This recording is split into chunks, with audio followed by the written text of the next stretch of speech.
On today's Locked On Reds podcast, we are going to talk about some non-tender deadline stuff. It's been moved up since the lockout is looming on December the 2nd. So today is the non-tender deadline. We'll look at some Reds who could be non-tendered and the reason why they might be kept. And later on, we'll talk about a platoon that could be the way to replace Nick Castellanos. That's coming up on today's Locked On Reds podcast. Let's get started. You are Locked On Reds, your daily Cincinnati Reds podcast, part of the Locked On Podcast Network, your team every day. You have found the Locked On Reds podcast. Thank you so much for making me your first listen of the day. Appreciate you bearing with me during the off day yesterday as I've been getting over a bit of a cold. I think I sound okay. I sound a lot better than I did yesterday. You would not have wanted to listen to anything I had to say. But today we've got a lot of great stuff to talk about with the non-tender deadline coming up as the Reds have some guys who they could move on from, but I have a thought as to why they probably won't. I don't know that you're going to like it, though. But, again, thanks for making us your hashtag first listen. Make sure that you're subscribed right here on YouTube or on your favorite podcasting app. That way you don't miss anything that I've got coming for you during this lockout period and the off season and all that great stuff. There's been so much that has gone on, even through free agency. And, of course, the Reds aren't a part of any of it, except for the fact that they've lost some guys. In case you missed it, Michael Lorenzen is now a Los Angeles Angel, which is kind of exciting for him because he's from that area of the country. He went to Cal State Fullerton. He's kind of going back home, but that is a loss for this Reds bullpen. To be honest with you, though, quick analysis on that before we jump into the non-tender stuff. When it comes to losing Michael Lorenzen, it sucks, but the Reds weren't bringing him back. Michael Lorenzen's goal, and they said it whenever he signed with the Angels, his goal through free agency was to sign with a team that was going to give him a chance to start. And basically, the Angels have already said they're slotting him in to their starting rotation. And he also wanted the ability to play the outfield during the days that he wasn't pitching as a starter. Now, that might have worked with the Reds, but I think it would have been a stretch, and it would have really messed with this roster. I don't think that there would have been a spot for him to do that here, so I don't think he was ever coming back for the Reds. We were thinking of him as a loss of the bullpen. He was going to be a loss from the Reds bullpen no matter what, because he wants to start, and that's what he's going to get the chance to do in Los Angeles. The Reds also lost CNL Perez, depending on, how you define the word lost, to the Baltimore Orioles. I talked with Connor Newcomb on Locked On Orioles about what they are getting in CNL Perez. So he will no longer be stuck between Louisville and Cincinnati on the I-71 there. He's going to be probably on Baltimore's Major League roster for most of the season. All right, let's jump into the meat of today's show, and that is talking about the non-tender deadline and what that looks like for the Reds today. Because when we're talking about non-tendering players, I'm not talking about guys with guaranteed contracts. There are certain players who this does not affect. Guys like Joey Votto, Mike Moustakas, you're looking at Sonny Gray, you're looking at Justin Wilson, you're looking at Shogo Akiyama, guys like that, who, and Eugenio Suarez, those guys' contract is guaranteed. They're getting paid the amount that they are on the books for. Non-tender portrays to arbitration and pre-arbitration eligible players. All players who are within that umbrella technically only have a 1-year guaranteed contract for each season while they're under team control. The entirety of their contract isn't guaranteed until they go through free agency and get signed by a team, or if they get an extension a la Wander Franco and his amazing 12-year contract that the Rays just signed with him. And now, according to Spot Track, which is where I kind of get my information when it comes to Reds contracts, numbers, and years and things like that, according to Spot Track, these guys are all due raises through arbitration. Luis Castillo and Jesse Winker are scheduled to make a little over $7 million, according to Spot Track's estimated numbers. Tyler Mahle is due to make over $5 million, Tyler Naquin over $3 million, Amir Garrett and Kyle Farmer around $2 million plus, and Nick Senzel, Jeff Hoffman, Lucas Sims, and Luis Cessa are all due to make at least $1 million or more through arbitration this year. Get all that? I'm just kidding. There won't be a quiz or anything. But those are the guys who are due raises. When it comes to, unless you are Joey Votto, Mike Moustakas, Eugenio Suarez, Sonny Gray, Shogo Akiyama, or Justin Wilson, and you're on the Reds roster, you're making the minimum of $575,000, looking at guys like Aristides Aquino, TJ Friedel, Tyler Stevenson, most of the bullpen, things like that. Those are all the minimum numbers if they are tendered a contract for this upcoming year. The Reds can choose to non-tender one of those guys, but again, they're only going to make $575,000. So if they non-tender a guy like Aristides Aquino, it's not to save money. It's to get rid of his spot on the roster and bring somebody else up. So with all of that, it's also interesting to note too, looking at Spot Track, the deferred salaries. Up until this year, the Reds have been paying Bronson Arroyo, I think it was like a little over $1 million a year. He is no longer one of the deferred contracts that the Reds are paying. The only deferred contract they have left is Ken Griffey Jr., who's making just under $3.6 million this year, next year, and I believe 2024. Or it's either through 2024 or until 2024. One of the two. But regardless, the just a shade under $3.6 million that Ken Griffey Jr. is going to make this coming season makes him the 9th highest paid player on the Reds roster. Yeah, let that sink in for a minute. He hadn't played for a while. So with all of that being said, that leaves a couple of guys as non-tender candidates, and that's kind of what we're going to talk about on today's episode, because I'll tell you who, if all things were equal, should be on the non-tender chopping block. Coming up here in just a minute. Before we talk about that, though, I want to tell you about betonline.ag. Head on over there today and set up your profile with the promo code Locked On. You'll get a 50% welcome bonus, in which if you put in $100, they're going to give you 50 just for typing in that promo code. Betonline.ag is revamped for basketball season, as college basketball is now underway, and so is the NBA.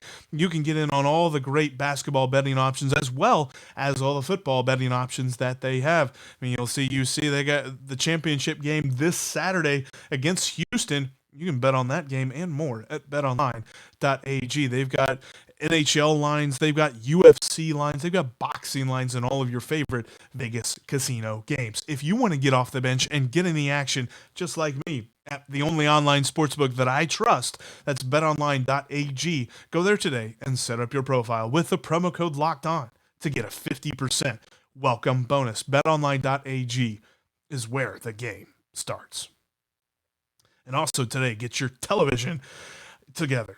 It's 2021 after all. It's about to be 2022. Stop it with all of the multiple streaming services that everybody has profiles on nowadays. If you're like me, you got like your favorite streaming service for movies, for television shows, for reality shows, maybe even for sports as well. You can bring it all under one television screen with DirecTV Stream. Go to directtv.com right now and learn about the different packages that they have for you. You can get all of your favorite live TV shows, as well as on-demand favorites, movies, live sporting events, and all of your news and reality TV that you can handle. That's all at directtv.com. Learn about DirecTV Stream today and bring your television into the 21st century. That's DirecTV Stream. You must have a compatible device to get DirecTV Stream, and the contents vary by the package that you choose. All right, so we kind of laid out what non-tender is and what that has to portray to. So let's look at some guys who the Reds could non-tender.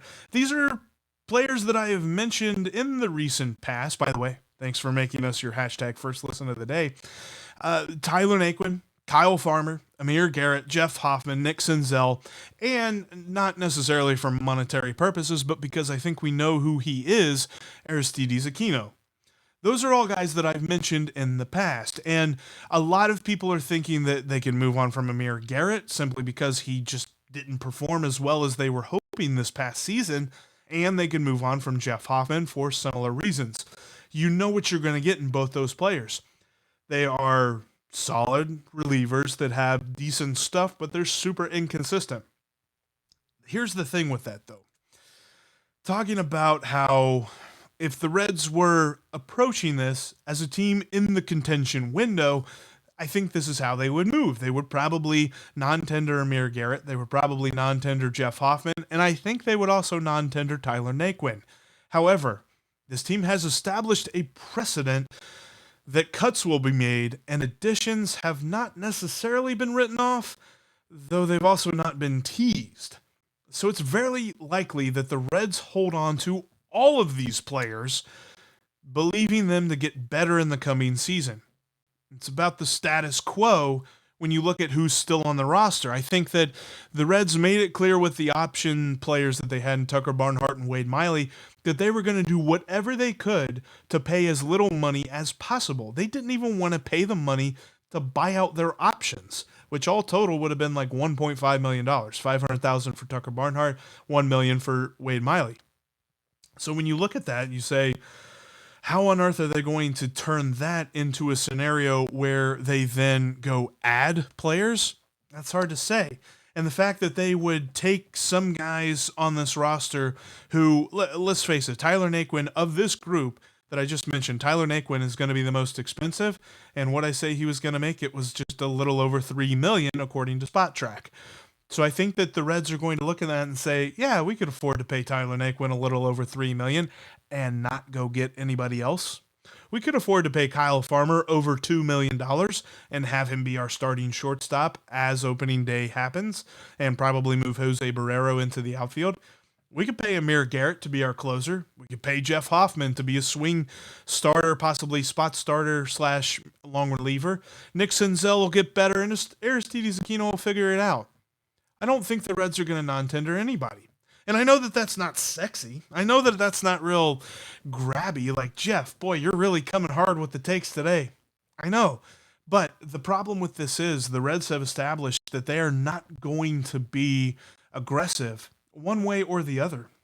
Whether you're talking about the idea of tearing down for a rebuild, I think that it is highly likely that the Reds, if they trade any of their starters, they might trade Sonny Gray.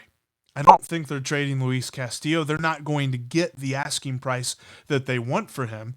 Something that I'd be interested to talk with Steve Granado over at Locked On Angels about, because Luis Castillo has been linked with the Angels. However, if I were Nick Krall, that conversation would begin with Joe Adell. And I think the Angels aren't interested in anything like that. So, I think it's going to be hard to trade Castillo, and they would be absolutely just, I would be dumbfounded if the Reds found a trade for Tyler Mahle. So, if any of those guys get traded, I think it's Sonny Gray. But when you look at these guys here, that if you're watching on YouTube and you see the picture that I've got, the Reds leadership currently sitting on a golf cart, probably in Goodyear, talking to Nick Krall, I think that we're talking about a team that is going to hold on to the status quo, which means start imagining a world where Aristides Aquino is part of a platoon in right field with Tyler Naquin. Yeah, I know. This really isn't great stuff that I'm telling you at the moment, but you know what? Maybe the Reds will surprise us. I don't know. That could happen. I'd like to hold on to the hope that that would happen. And for a moment, let's allow that hope to be something that we talk about here in just a moment, because I want to believe that the Reds will still make a couple of moves. I want to believe that they're going to give me a reason to put a Cincinnati Reds t-shirt back on. I mentioned this on the quad. I think it was on the Quadcast, or maybe it was on the podcast with Lucas Smith. I don't know. The Thanksgiving week was kind of a blur between the holiday and the fact that I was kind of sick that week and doing a bunch of different crossovers. That was kind of weird, but I've not worn a Reds shirt or Reds hat or Reds anything for the last couple of weeks because I said on Twitter I would not wear Reds memorabilia until they made an addition, until they made a move that made the team better for next year.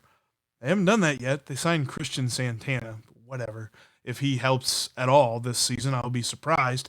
So the ball's in the Reds' court. Time to get me to wear a Reds shirt, but for now I'll wear Bearcats because the Bearcats are awesome. But let's have some fun with this.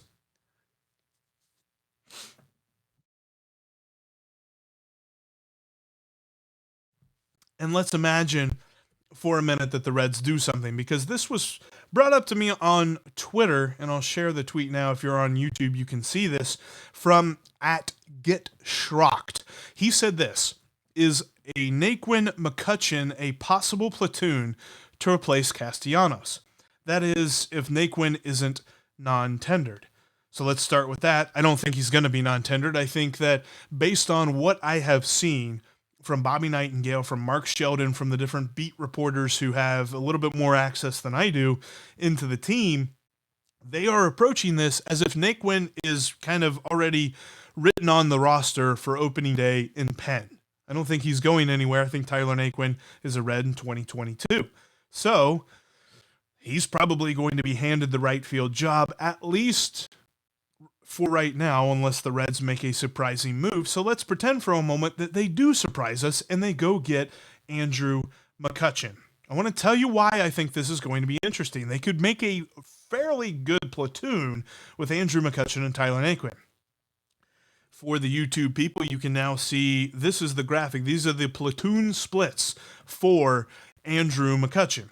McCutcheon against left-handed pitching last year is exactly what the Reds need to get better against left-handed pitching this year. He hit .293 against left-handed pitchers last year, and he slugged .622.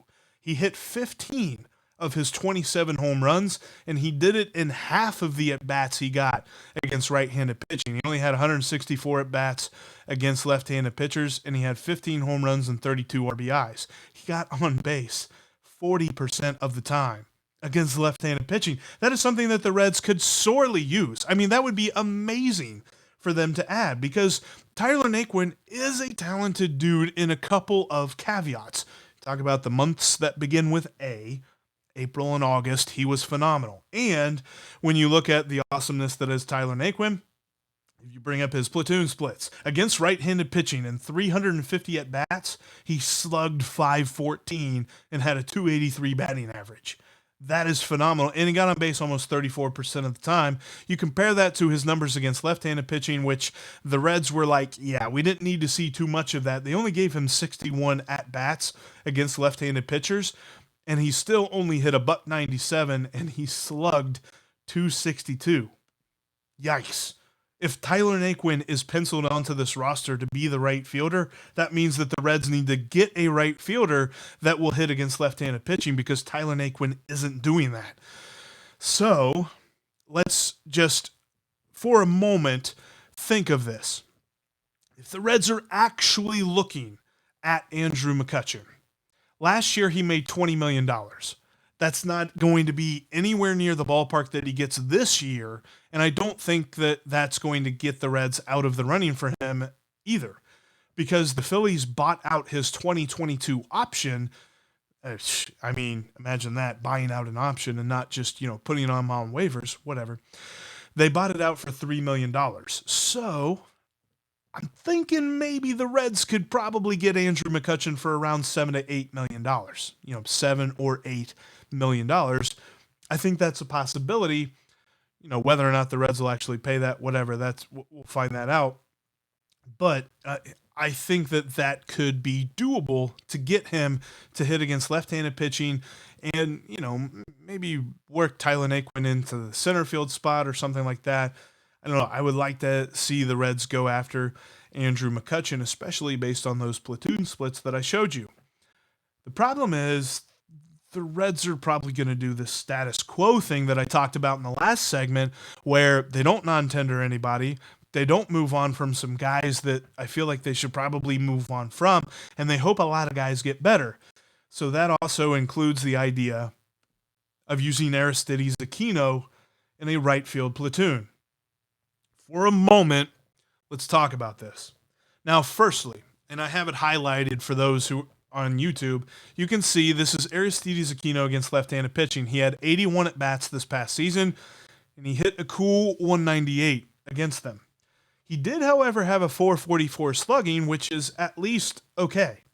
And the two things that I'll point out to you that if we're going to do this, if we're going to play this game of hope, and we're going to agree, or not agree, but at least understand that the Reds are going to do this, where they're like, he could get better. Let's tell you two things that might actually support that thesis. Number one, he only struck out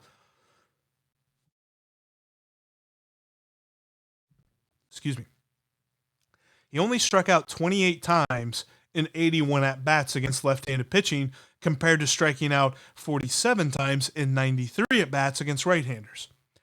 So at least you can explain that a little bit. He doesn't strike out as much against the lefty.